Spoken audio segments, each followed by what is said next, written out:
अपना नूर आलम साहब, आप बात करना चाह रहे थे। स्पीकर साहब शुक्रिया। स्पीकर साहब, आप मेरे ख्याल में एक तो आप ऐवान का टाइम ज़ाया कर रहे हैं। यहाँ पे लीडरशिप मेरे ख्याल में पार्टीज़ की दो बंदों से तो आपने बात कर ली है। आप मुसलसल एक ही तरफ पे एक ही एजेंडा, एक ही रेपिटेशन हो रही है। मेहरबानी फरमा कर आप अपना जो बिजनेस है उस पे वो करें। सर कोई यहाँ पे आप ताकि मेंबर्स ने सवाल जमा किए उस पे वो हो, कोई महंगाई पे बात हो, कोई लॉ एंड ऑर्डर पे बात हो, यहाँ पे आप एक ही चीज़ पे बात कर रहे हैं। बात ये है सर, बात ये है मैं किसी के मुखालिफ नहीं हूँ। भाईजान सुने, अगर ऐसे बात है, मैं पहले भी मैंने हराया था और फिर भी हराऊंगा इंशाअल्लाह अल्लाह के फजल से। डरो, मैं खड़ा हूँ, मैं मैदान पे खड़ा हूँ, मैं आप लोगों से बात ये है जनाब स्पीकर यहाँ पे आप महंगाई के खिलाफ बात करें, और अगर इनको कोई फिक्र है 45 का फॉर्म भी वहाँ पे इलेक्शन कमीशन में दे के, 47 का भी दे के, 48 भी दे के, 49 भी दे के, और उसके बाद अगर ये रोना धोएंगे, ये सारी उम्र इनका काम ही यही है। दारा अपने मुल्क के लिए सोचो, खाली एक बंदे के लिए सोच नहीं करो। आप नहीं आप समझाएं अपने लोगों को, ये गलत बात है, ये आप लोगों की गलत बात है। सर जनाब स्पीकर जी, मुझे अफसोस ये होता है कि पेट्रोल महंगा हुआ, किसी ने आवाज नहीं उठाई, बिजली लोड शेडिंग होती है, किसी ने परवाह नहीं की, खाली एक ही बंदे का और एक ही चीज का फिक्र है। तो ये बहुत अफसोस की बात है। हमें महंगाई नामंजूर का नारा लगाते हैं, पहले भी लगाया है और फिर भी लगाएंगे। सर शुक्रिया। जी पटेल साहब on a point of order. Sir शुक्रिया, सर बहुत शुक्रिया आपका। सर ये बहरहाल ये बातें तो होती रहेंगी, लेकिन मैं इस ऐवान की तवज्जो चाहूँगा आपके तवस्सुत से। लिख के सर गुज़िश्ता दिनों फैसलाबाद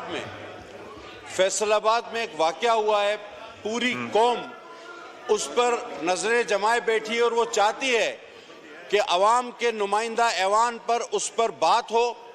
सर गुज़िश्ता दिनों इस मुबारक महीना रमज़ान में एक मौलवी ने एक बच्चे के साथ ज्यादती की और दूसरे मौलवियों ने जरगा करके उस मौलवी को माफ करा दिया, और उस मौलवी के वालिद ने मीडिया पर बयान दिया कि मैं उल्मा की मोहब्बत में इस मौलवी को माफ करता हूं। सर ये वाक़यात बढ़ रहे हैं, ये बच्चे हमारे बच्चे हैं। अगर उसका वालिद माफ करता है, मुद्दई उसकी स्टेट बने, रियासत बने, उस बच्चे का मेडिकल हो ताकि पता लगे कि इल्ज़ाम सही है या गलत है, इसको प्रॉपर इन्वेस्टिगेट कराया जाए। सर मेरा आपसे मुतालबा है, और मैं सर अगर आपकी तवज्जो हो, जनाब स्पीकर साहब आपकी तवज्जो हो, तो ये इंतहाई अहम मामला है और इस पर आपकी रूलिंग भी होनी चाहिए। सर ये इंतहाई अहम है। अब स्टेट को अपनी जिम्मेदारी निभानी होगी ताकि सही और गलत का पता लगे, और ये बच्चे माह रमज़ान में जो कुरान पढ़ने, अल्लाह की किताब पढ़ने जाते हैं, वो महफूज रहें ऐसे लोगों से। ये रूलिंग हो सर कि स्टेट मुद्दई बने और उस बच्चे का मेडिकल कराया जाए ताकि मामला दूध का दूध और पानी का पानी हो। बहुत शुक्रिया सर। शर्मिला फारूकी साहबा।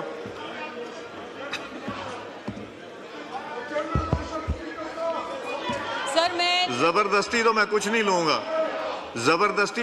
लूंगा, मैं कानून कायदे से जितना मर्जी करें प्रोटेस्ट। जी शर्मिला साहबा।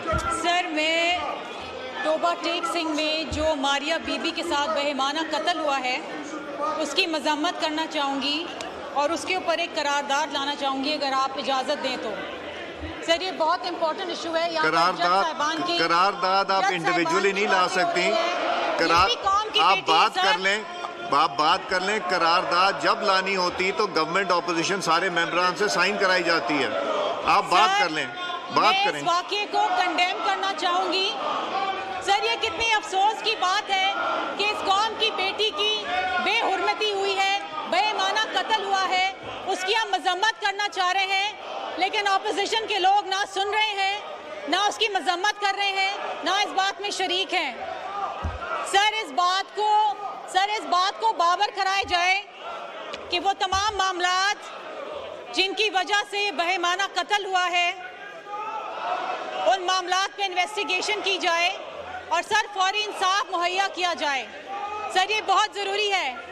मारिया बीबी इस कौम की बेटी है। ये वाक़यात जो ख़वातीन के साथ होते हैं, जो मज़ालिम होते हैं, इनकी कंडेमनेशन बहुत ज़रूरी है सर इसकी अवेयरनेस बहुत ज़रूरी है। सर मारिया बीबी को भी इंसाफ चाहिए।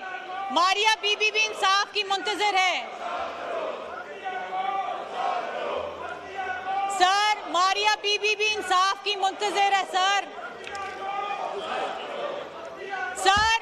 अदलिया को भी इंसाफ दें, कैदी नंबर 804 को भी इंसाफ दें। इस मुल्क में इस कौम की बेटियों को भी इंसाफ चाहिए सर। मारिया बीबी का बहेमाना कत्ल हुआ है सर, उनके साथ ज्यादती करी है उनके अपने घर वालों ने। सर वो इस मुल्क के अंदर शदीद गम और गुस्सा है। जिस तरीके से उसकी वीडियो वायरल हुई है, उनकी बॉडी को एक्सहूम किया गया है, जिस तरीके से उस पर इन्वेस्टिगेशन हो रही है। सर ये कौम जानना चाहती है कि क्या वो अनासिर थे जिसकी वजह से ये मामलात हुए हैं। सर अगर आप इजाजत दें जी, थैंक यू। करारदाद In exercise of powers conferred by Clause 1 of Article 54 of the Constitution of the Islamic Republic of Pakistan, I hereby prorogue the National Assembly session summoned on 1st April 2024 on conclusion of its business.